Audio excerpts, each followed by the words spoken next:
Hello guys, welcome to my vlog. This vlog is about science.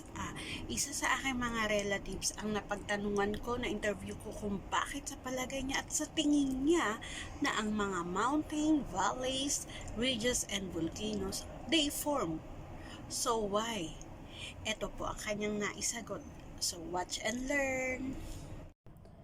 On land, volcanoes from when one tectonic plate moves under another, usually a thin, heavy oceanic plate subducts or moves under a thicker continental plate. When enough magma builds up in the magma chamber, it forces its way up to the surface and erupts, often causing volcanic eruption.